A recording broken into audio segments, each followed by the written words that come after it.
realize in three stages. Whoops, I have to. Sorry, Maharaj. Yes, can you hear? I have to get. Yeah. And so they are known as Brahman means the impersonal aspect of the Supreme Lord. I was just listening to a lecture, it was either yesterday or today, and Prabhupada was explaining how that impersonal, that Brahman effulgence, the Brahman is actually just the effulgence of God. I guess in modern terms we could call it the aura, but it's the effulgence, that light that emanates from the Supreme Lord. And that constitutes living entities, individual souls that wish to become one with the Lord and not have any personal relationship with the Supreme Lord. They see Lord as not a person, just an energy. And so that's phase one of realizing the Supreme Lord. That's the first phase. Second phase is Paramatma. Brahmeti, Paramatmeti. Paramatma, it means they come to the level where they understand the Lord resides within the heart of every living entity. And so that realization where the Lord is residing within the heart, as I explained to this class before, I think a few times, is that sometimes when people are in the beginning stages of in-person realization, they realize the self and they like that idea of their oneness with the Lord, but they sometimes when they do that, they think themselves, because there's two, there's a living entity residing within the heart, and there's a Supreme Lord as the Paramatma residing in there. And sometimes people begin to think that they are that Paramatma. And Srila Prabhupada in one or two purports in the Bhagavad Gita explains that to be able to differentiate between the individual soul and the super soul, it takes guidance. It takes proper guidance, as does everything. And so that Paramatma realization gives one a little bit of an opportunity to have personal association with the Lord in that feature of the Lord residing in the heart.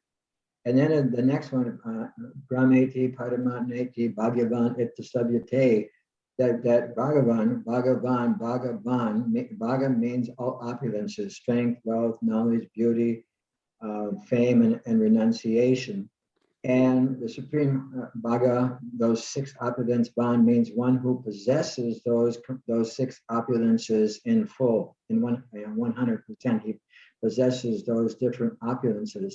And therefore he's known as Bhagavan, or the Supreme Personality of Godhead. And it's described here in the beginning of spiritual realization, one is trying to give up attachment to materialism. There is some leaning towards impersonalism. So this is what happens in the beginning. One may want to, in the beginning of one, it's described here, beginning of one's realization, while one is trying to give up the attachment to materialism. I mean, the first phase is to just understand this impersonal aspect of the Supreme Lord. And as that realization grows, as that relationship grows, as Prabhupada says, as it's described here, to come to the point of understanding one's relationship with Bhagavan, and specifically Lord Krishna, and engaging in the activities of Lord Krishna. It's just described here, but one is further advanced, the activities constitute devotional service. And so that, and also in the purport, it described that the material world with all its variegatedness, there's so much variegatedness in this material world. We have of course, according to the scriptures, there's 8,400,000 different species of life. And within each and every one of those species of life, there's difference. Just like in this group, we have like 10, 15 people here, and not every one of us likes the same type of vegetables. Not every one of us likes the same, type of building, and not, we all we have personal interest. And so there's such a what would you say, huge variegatedness within this world. And it is just a perverted reflection of the spiritual world. Here, everyone is in competition with the other person or other entities for gratifying their senses. I remember one time, a long time ago, I either heard Prabhupada give this class or heard someone give this class, that there's only a certain amount of material energy and we're all competing for it. And if somebody gets some little speck of material energy that I didn't get, then we become envious of that living energy. I think this is actually in the 13th chapter, where Srila Prabhupada explains envy. Envy, he explains that somebody has something that I don't have, that I think I should have, that that person has. I think I said that right. And so we want to, this is the root cause of our coming into the material world. So that leaning towards impersonalism, that oneness, is because, as we've explained many times before in that 4th chapter of the Bhagavad Gita, that one who is free of desire and anger and these different things, they're able to understand the Supreme Lord. And Prabhupada mentions in that purport that people become confused of the relations because there's so many philosophies, very, very difficult. And because every one of the personal relationships that anyone has in this world always have, I don't want to use the word conflict, but it's kind of like conflict. There's always challenge. Let's make it easy. There's challenges. There's different things we have to go through in relationships. And so one will think that how can my relationship with God be personal if every one of the aspects of my personal relationship in this world are always a challenge, or we'll just say troublesome, or they tend to have disappointments, letdowns, or different things like that. And so they tend to lean towards an impersonal relationship with the Lord, because that seems to be the way it should be. But when one further progresses in spiritual life, as Prabhupada said here, but when one is further advanced, one can begin to understand the activities in the spiritual life, and these are devotional service. So then he continues that, realizing this, he becomes attached to the Supreme Personality of Godhead, and then that surrendering process happens.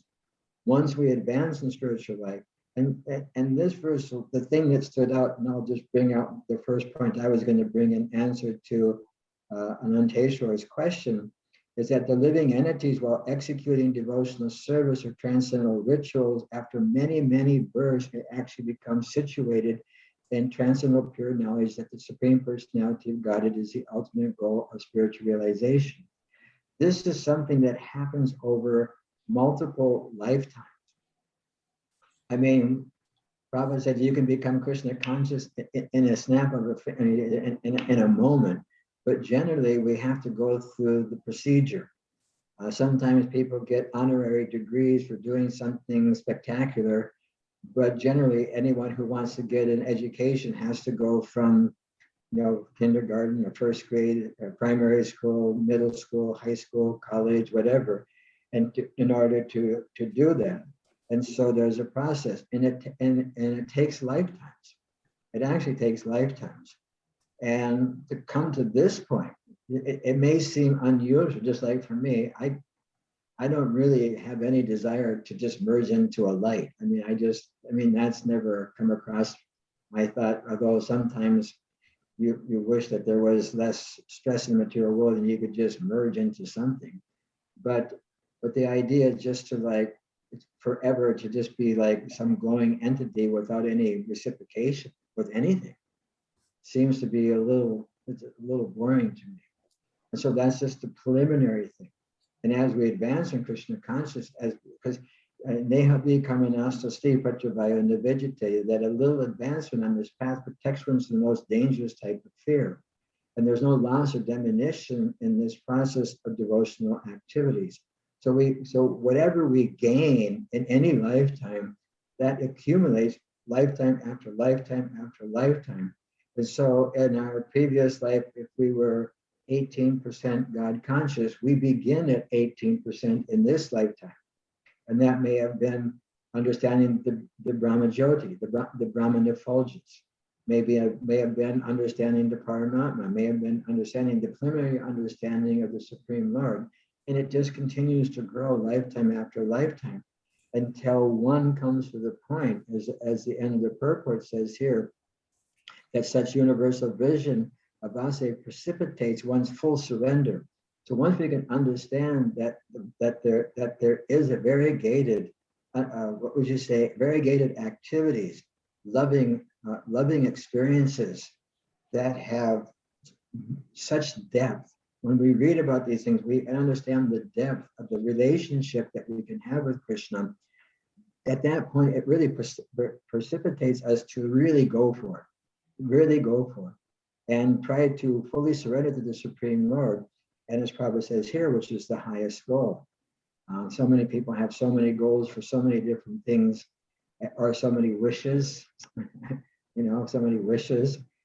I won't say. Somebody gave me a funny wish the other day.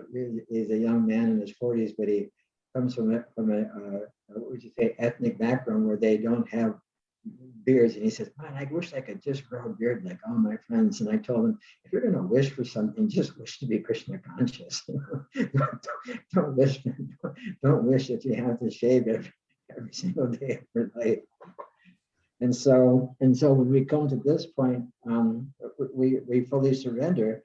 And someone who comes to this point is known as a very, very rare soul. Samahatma Sadurlabha. I think that's the Samahatma Sadurlabha. Mahatmanas Tamanparta.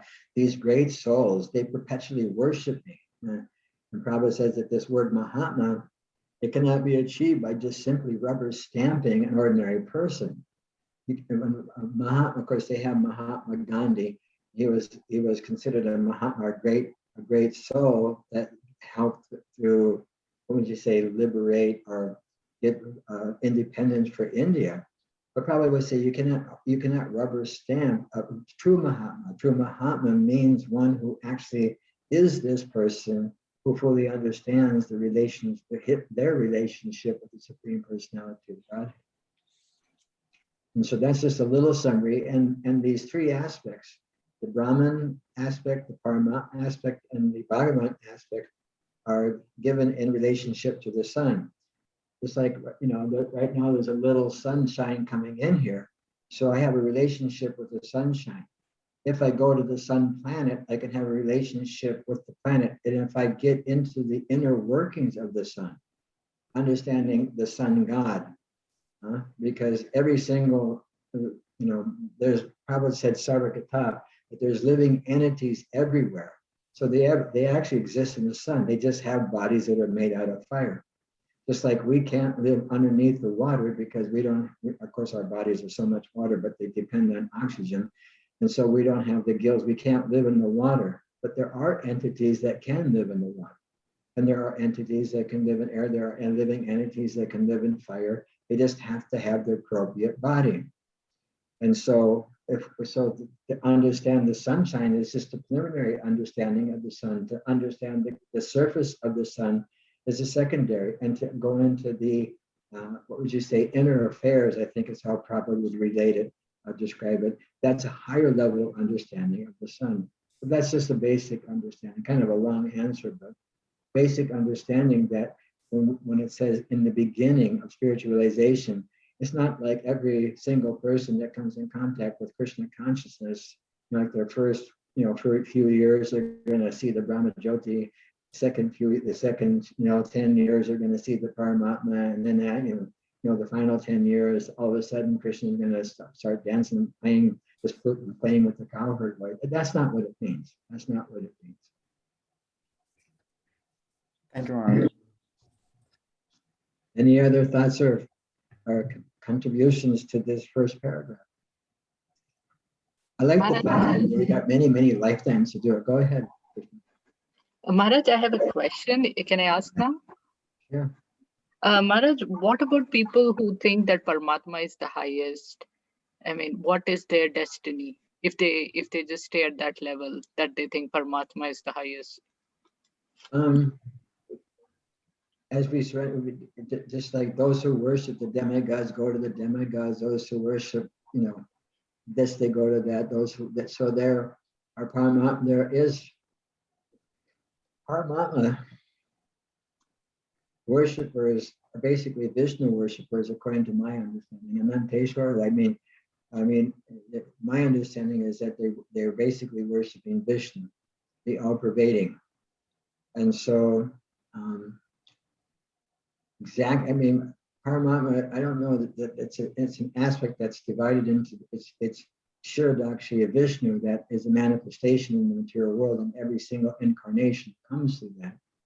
And so it's a Vishnu worship. So they would be, my understanding of Nanteshwara, you can agree or disagree that they are basically Vishnu worship.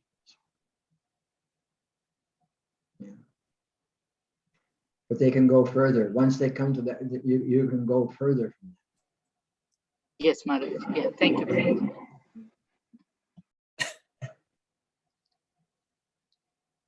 Any other takeaways? Are we getting any realizations from our thoughts? Well, and correct me if I'm wrong, but when we were reading that towards the end of the paragraph where it says that in everything there is a relationship with the Supreme Lord Krishna, that kind of stuck out to me because today, like when I texted you this morning, because I was already coming into the anxiety moment when I know that I had to go back to 60 credit hours of School. graduate education mandatory in the next school year, and well, in 9 months. And I was thinking, well, the easy solution is I quit. I'm ready for retirement. Yeah. But then I thought, everything there is a relationship with the Supreme Lord. And I was just thinking on the drive home after that meeting, if I don't have this job, I don't have a paycheck. If I don't have a paycheck, I'm not able to buy flowers for Krishna, fruit for Krishna, make jewelry for Krishna, do all these little things for Krishna in my service.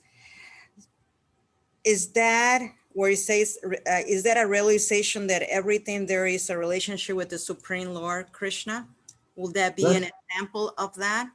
Let me read the whole sentence. He realizes first, the sentence before is that they become attached to Krishna and surrenders to Krishna at such a time one can understand that Lord Krishna's mercy is everything, that he is the cause of all causes, and that the material manifestation is not independent from him. So the material energy is not independent of the Supreme Lord.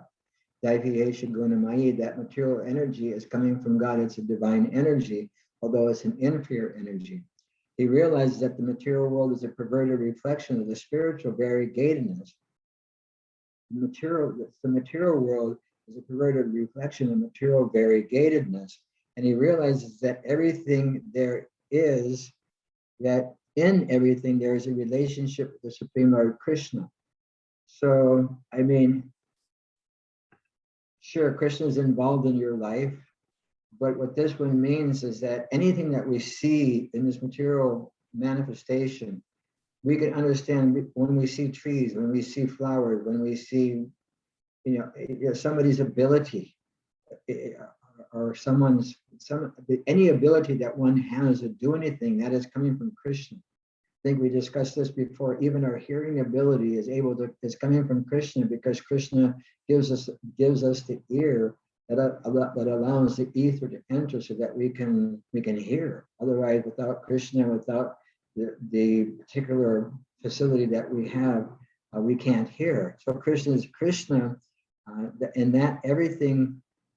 Realize that in everything there is a relationship with the Supreme Lord Krishna. So everything that we see has that. But to expand it a little bit into your circumstance where you're required now to go to 60 hours of further training, and utilizing your occupation. And I always try to stress this. I had an opportunity a few weeks ago talking to the first group of in-person talk I had was about 20 or 30 guests came to visit me in my little room over there. And one of the persons said that, everything that we see, and when we go to the temple, it's like this. When we go to this, it's like, and we go to take prasadam, or at Artik, and when we gather together in our groups, it's always so much. But then I have to go to work, and it's so horrible. And so I told him, I said, if you make your work part of your Krishna consciousness, in other words, see Krishna in your occupation, because there are several places in the Gita where Prabhupada or Krishna explains that one who is not averse to or attached to any particular situation. In other words, if your situation is that you're a teacher, you're not adverse to it, or you're not attached to it, or if you're a businessman, or if you're like Smith is a student, she's a doctor, Gurvati is a doctor, and that's a therapist. We have so many different people that are doing so many different. David's an educator, so many different people doing so many different things, and if we utilize that and understanding that this is giving me the facility, be grateful for that, and understand that there's no place that Krishna is not present. Krishna is actually present within your extended education program. Krishna is present within your educating program. There's no place that Krishna is not present. And all you have to do is just find ways to see Krishna. Just like when you're in your extended, they call it extended education. It's something extended courses or some further. There is actually graduate work, but that the state of Texas made it mandatory for all teachers. So we basically are getting a master's. It's You already 6 have a credit master's. hours. But you already have one. This is in education. They call it the Reading Academy. Okay. And it's mandatory for all teachers to continue teaching in Texas. Okay. So the thing was that when you're in your second master's program, the fact that you can hear the lecture, although you may not want to be there, the fact that you're hearing it is Krishna. And the fact that you can voice your complaint, your ability to speak is Krishna. And just learn to appreciate Krishna within everything. I mean, it's easy for me to say because I'm not having to undergo the 60 hours of further training. Right. Very easy for me to be detached from that situation and not adverse to that situation. But if we can only see like this, there's several places in the Gita, Krishna explains that one who equal in both stress and happiness. I mean, it's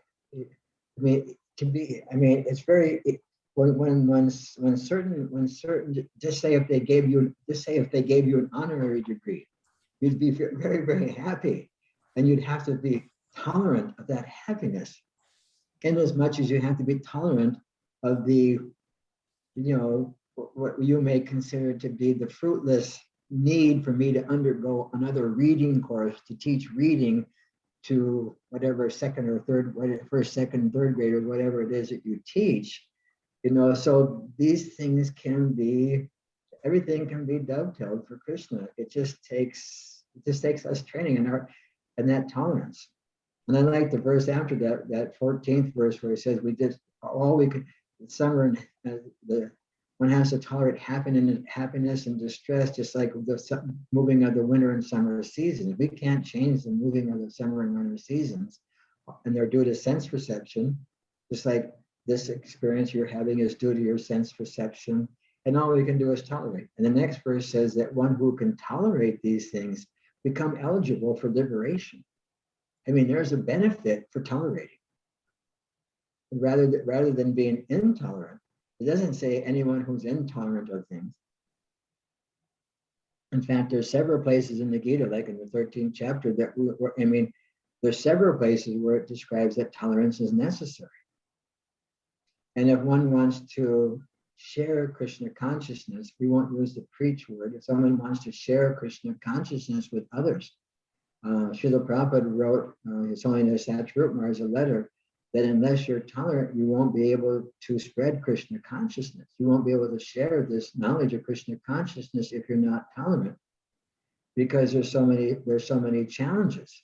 There's so many challenges. Just like if you read, I think it's the 8th verse in the 8th chapter, that I think Prabhupada quotes like the Hare Krishna mantra like 3 times in the verse, or is it the 8th one or is it 7th verse? that if, okay, it's the fifth verse, it's the first one. There may be so many impediments for a person who is chanting Hare Krishna. Nonetheless, tolerating all these impediments, one should continue to chant Hare Krishna, Krishna Krishna, Hare Hare, Hare Rama, Rama Rama, Hare Hare. So at the end of one's life, one can have the full benefit of Krishna consciousness, the full benefit. There's a huge benefit to this process. And in these verses, sometimes it's explained in the 12th chapter that due to social or familial challenges, one may not be able to directly practice Krishna consciousness, become a monk or become a sannyasi or become like a full-time, like say temple servant, due to social or familial difficult or challenges. Then one should just continue to do such things in their own lives. Just make their lives Krishna conscious, and that's possible. We can do that. We can do that. Very, very. It's just a matter of deciding to do it. I mean, I don't know what else. Another other explanation. All we have to do is just say, okay, this is a situation Krishna's put me in. You don't want. I mean, I don't think. I mean, you're 39 years old. I don't think you want to change your occupation at 39.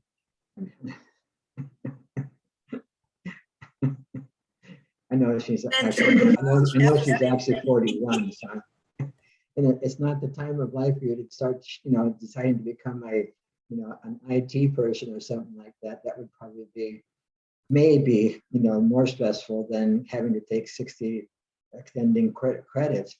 And so, just say, oh, thank you, Krishna. I have an ability to serve you. You get the summers off. Basically, you get some time to have for yourself, to go to the temple more often. But there's a lot of advantages.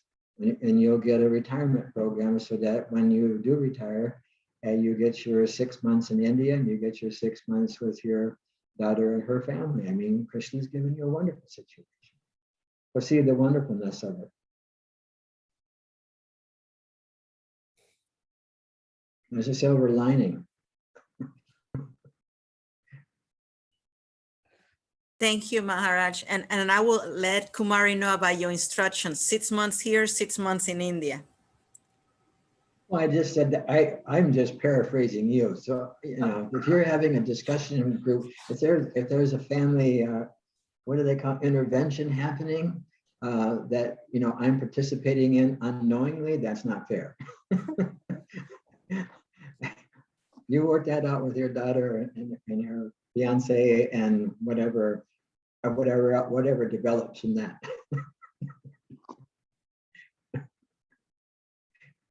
Don't use me as a trump card or as a joke, the wild card. That's not fair. Okay. Maharaj said I get to go to India for 6 months, and you have to. I mean, I will never do that. I mean, I know some people that are spiritual guides for disciples. They'll just tell them exactly what to do. I don't do that. I say, here's some options, whichever one fits for you. You know you better than I know you. And I don't want to take that responsibility. I mean, if somebody's doing something really foolish, I'll tell them, you're jumping off a building, don't do it. But I mean, other than that, So any other takeaways or questions? Nanette, please.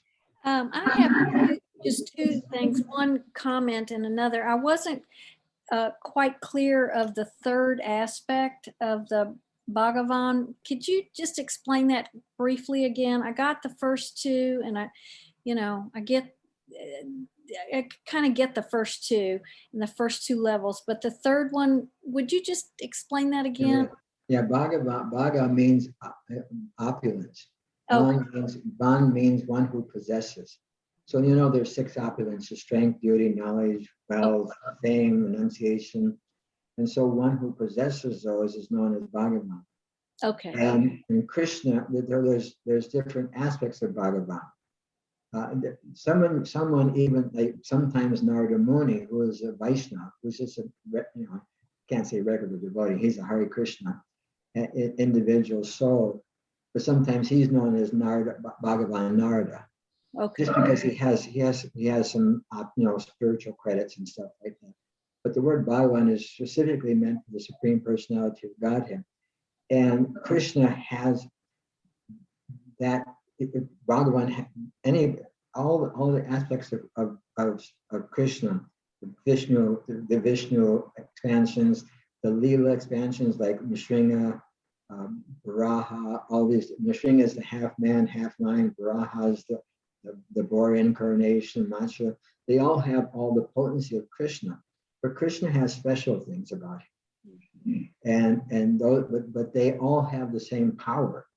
And so that Bhagavan, that just, it extends through all of those. So all the Vishnu incarnations, all the Leela avatars, Nanda, all these things, they have all those potencies. Okay, that's helpful. The other comment I wanted to make is just maybe to share with the group kind of my own internal personal struggles, even from the beginning of Krishna consciousness, was first of all, I think people who come from a Judeo-Christian background and more leaning from the Jewish background, because the Christian background is a little different, is that there is no personal aspect to God. I mean, it just doesn't exist. So that took me years to kind of leap over that hump in my own struggle. And even to counter that is the number of years, which was about 25, that I spent in Kabbalah, which was all they talked about was the light, sharing the light, and they're, tanked up on the energy. So they're like kind of stuck in the first level, the Brahman level. And I got inculcated in that for all those years. So for me, I've had kind of like some heavy challenges to move out of that. And I just wanted to share that because those were some internal struggles. And at this stage, at least I can kind of understand that. And I do believe I have some personal level with Krishna, but it was a slow go. It was really a slow go. I just want to share that with the group because, maybe I'm sure there are other people that struggle with that too. Those of us who come from a different religious background. Yeah, slow and steady wins the race, Nanette. Yeah. Slow and steady wins the race. And there are challenges for every single person. And we see not only Westerners, but even people from India. I mean, India's got such a hodgepodge. Yeah. I mean, such a hodgepodge. I mean, it makes our life looks easy.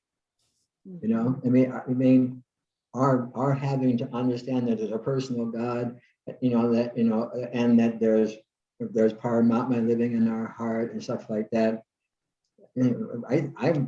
I can't say for sure, but we have several Indian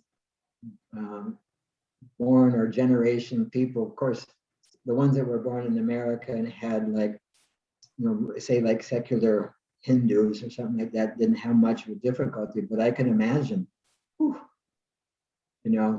mean, I know people that just cannot give certain aspects up.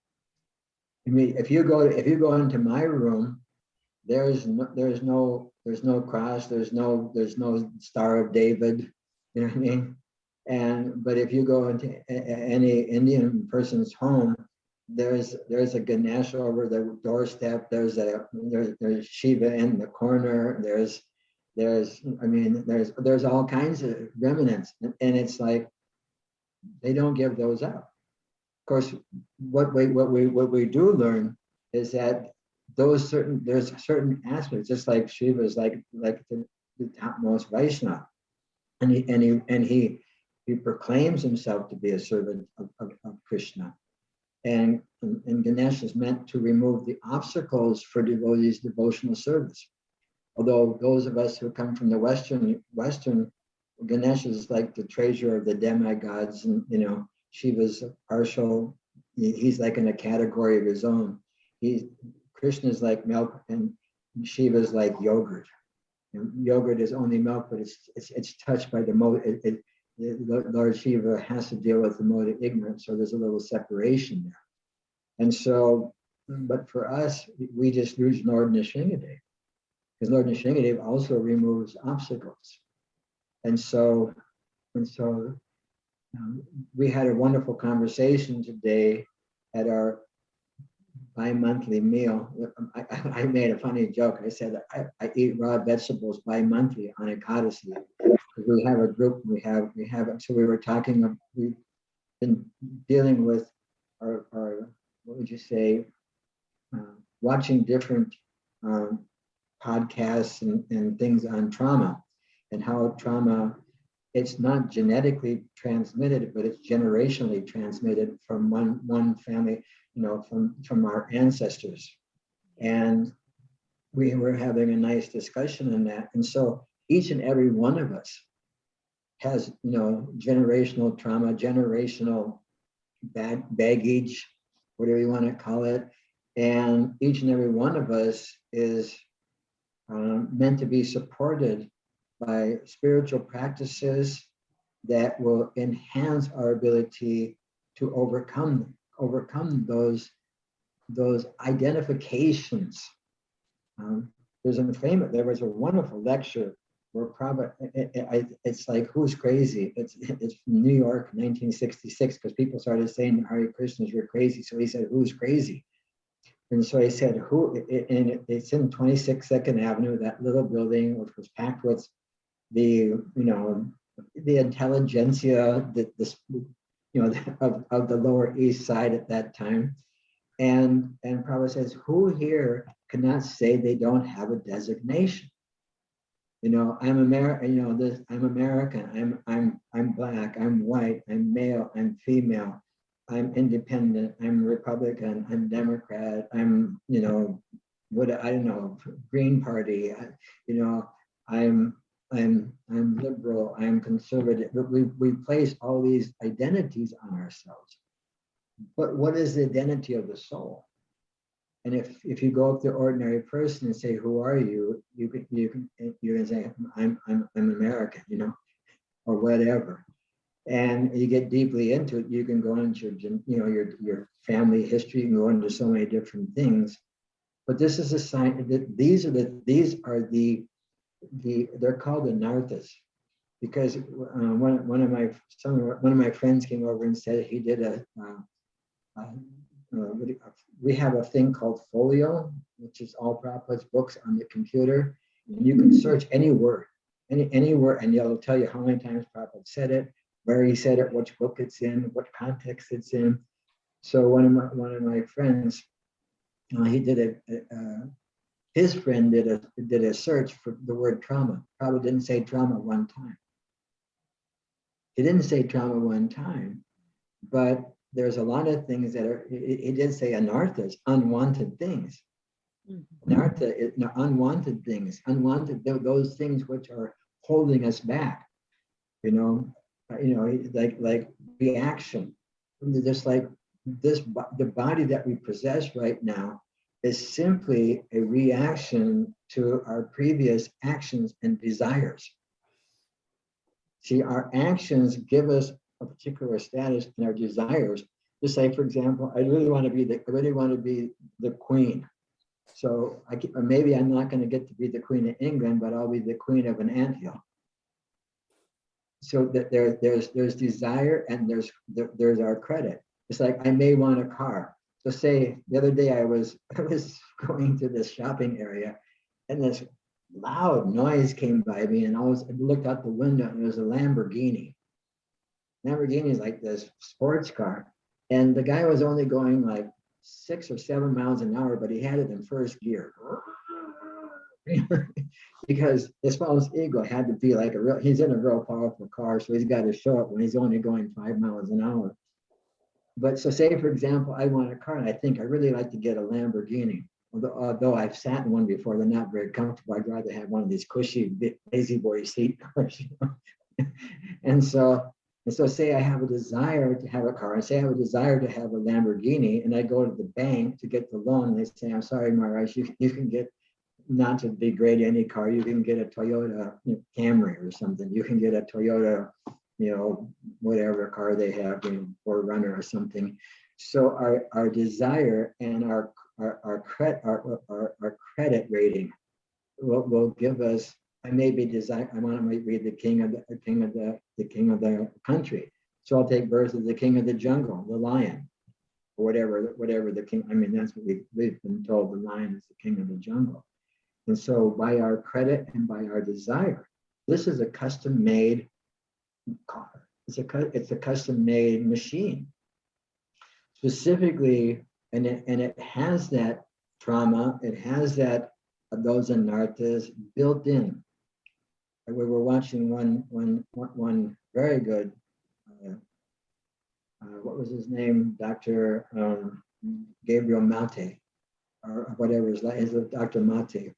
And he was explaining how the body comes from the earth, and everything, the earth is coming from God.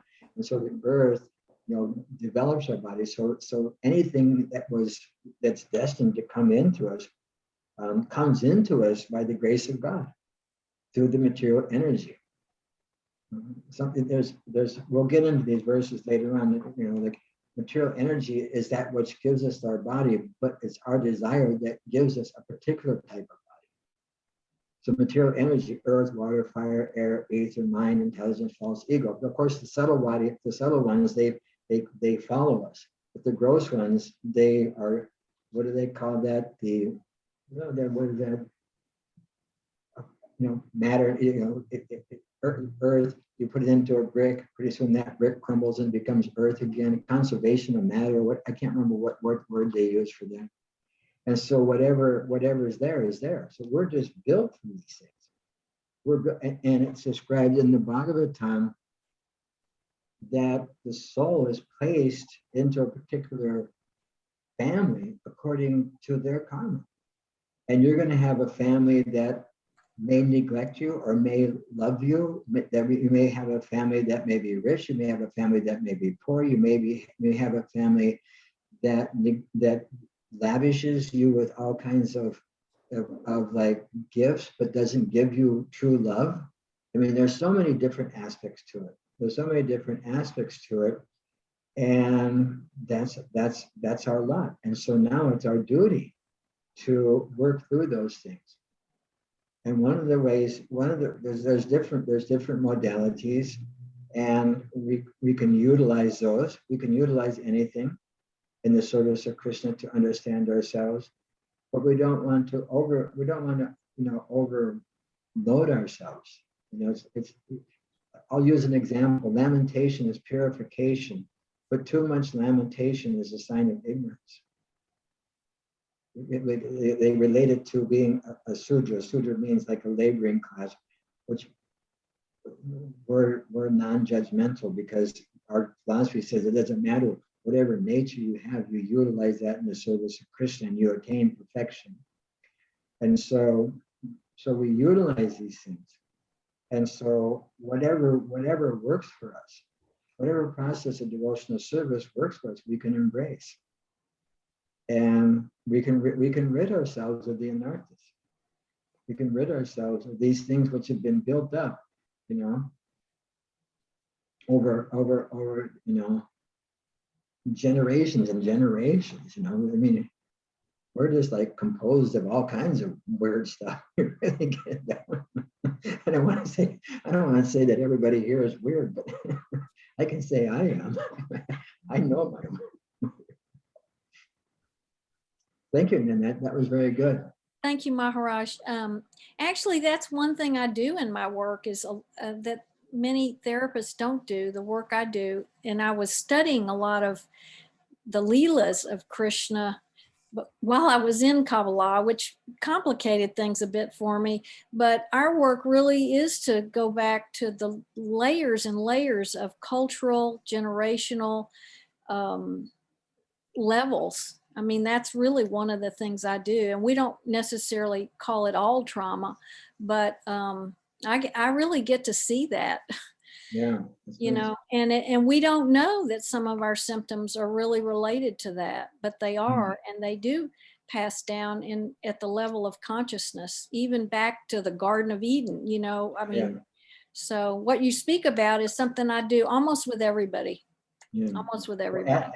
according to the Bible, Adam was created from the earth, and God breathed the breath of life into him. Right, So we're just products of earth. And right, and the earth of our great grandfather and grandmother transfer into the earth of our great whatever level I'm on, up to our current generational existence.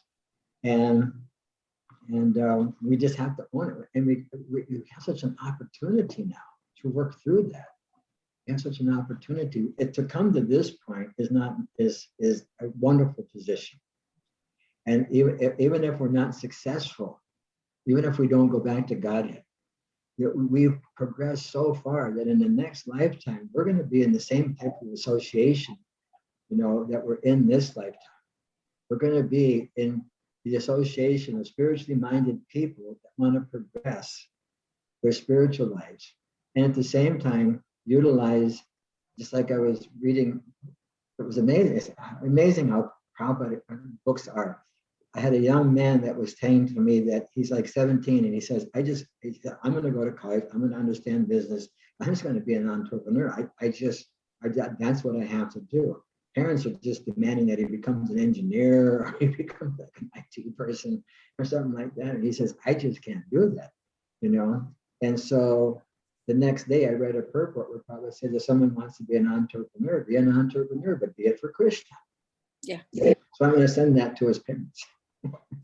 So I guess I hadn't thought about this in this way. I mean, I know that we have this material energy for many purposes, and one is to understand Krishna and to get closer to Krishna.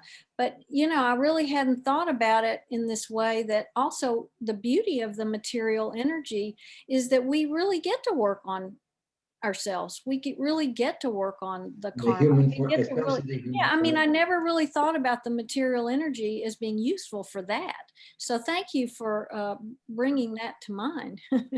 I do on my WhatsApp program. I use the purports from what I'm reading or the verses from what I'm reading during the day. And Prabhupada says the material energy has two purposes. One purpose is for us to try to enjoy separately from Krishna, although we can't, because material energy is here. I mean, it's coming from Krishna, but Krishna just allows us. I give the example, like one time when I was really young, one of the few things I remember, and that was I got angry at my parents, and I said, I'm moving out, and I put all I made a little house up with blankets and clothespins on the clothesline in the backyard, and I moved some of my things out into that little homemade tent, and I moved out of the house. Of course, a few hours later, I got hungry. I had to forgive my parents. And so that's basically what Krishna is doing. He gives us material, the blankets, everything what came from my parents. And so everything that we have in the material world is coming from Krishna. And he allows us to pretend that we're independent. But the other side of material energy is that when we utilize it in the service of Krishna, it purifies us. It's actually Krishna's energy. Prabhupada gives the example that, say, a father gives us an allowance. I'm not pro or against allowances. I used to tell my boys, your clothing, your shelter, and your food are guaranteed. Everything else is earned. That was my basic philosophy. I don't know if it's right or not. And so, but say, for example, a parent gives a child an allowance. I remember I think I got a quarter or something like that. You get a quarter, but but the son takes that quarter that his father gave him and he buys something for the father. Now the father knows the money came from him, but the father his heart melts because the child, out of the child's love for the father, utilizes that which is now his in the enjoyment of his father. And so in the same way, we utilize all this material energy, which is coming from Krishna. And when we realize it's coming from Krishna, like the child knows the money is coming from my father, but he appreciates his father so much. As the verse said, when we begin to realize, understand that this is just a perverted reflection of the spiritual world, and the spiritual world has this variegatedness, and we can use this variegated energy in the any of it in the service of Krishna, any of it in the service of Krishna, then we become, what was the word that precipitates us? I like that word. Precipitates us, it influences us to become more involved in our spiritual practices. It's a wonderful, it's just wonderful how, and Prabhupada gives the example of the expert electrician or electrical engineer. He can take electricity and he can make heat come from electricity, and he can make air conditioning come from electricity. Electricity is just electricity. It's what it's hooked up to, which makes it hot or makes it cold. And so in the same way, it's just like material energy utilized for our sense gratification binds us in this challenging dukkhalayama shastratam, where we're always challenged by the miseries and the struggles of this world. Or if we utilize it in the service of Krishna, it frees us from those things. So it's just when I think of how that works, I just think Krishna is just so cool, because he just, he's like the coolest parent you could ever imagine. Yeah. I mean, he really knows how to parent. He's like an amazing parent. Thank you. Yeah, he's amazing. Parenting. This Krishna, he's got it down. All we have to do is just like say, okay, Krishna, from this day forward, I am yours. And Prabhupada mentions that it's actually a verse in the Bhagavatam, that if one proclaims, oh, my dear Lord Krishna, from this day onward, I am yours, at that point, the person is actually liberated. Because that's the beginning of their, what would you say, their beginning, in the beginning of their spiritualizations. In the beginning of this, we actually have an opportunity. Now we're at 8:29. We got through one paragraph. Thank you, everyone. Such great interaction today. People, good questions, good feedback. Anyone else? Up to now, 1 minute. Any other thoughts or? Hare Krishna Maharaj, thanks for being with us. Just real quickly, I know we got 1 minute left. This is Arthur. I like to piggyback really quickly what Nanette was saying. I was raised in the Christian tradition where they stressed we had to have a personal relationship with Jesus Christ, but we had to appease his father to make sure that his father doesn't send us to hell. So it was very complicated system we were in. And then when I came to Krishna consciousness, it's of course all that changed. That I understand that there are levels, or whatever you call it, that the Lord will meet me according to the level of my consciousness. That it's not what the preacher or the pastor says. It's, Krishna can see my heart. He sees everybody's heart. And I loved when I used to go to the Bhakti Vishnu programs on Thursdays, that the senior devotees will always say, well, if you give a cup of water to Krishna, he will offer it. And I just love that. They used to just melt my heart, that wow, because it's that information is not being taught in the system that I was raised in, that that he'll accept my cup of water. And also another thing, just real quickly, I know we brought to wrap it up. I also appreciate the fact there are tools that in Krishna consciousness that help me to become responsible. Another side of the coin is that I had to learn the hard way that just because I think I accepted Jesus as my Lord, my Savior, that all my sins are gone. And I learned the hard way that's not really the case, that there's years and years and multiple lifetimes that I still need to, purge out, whatever you call it. But that, chanting above anything else, does help. And I just want to throw that in there, what we're talking about tonight. And thank you. Yeah, very nice, Arthur.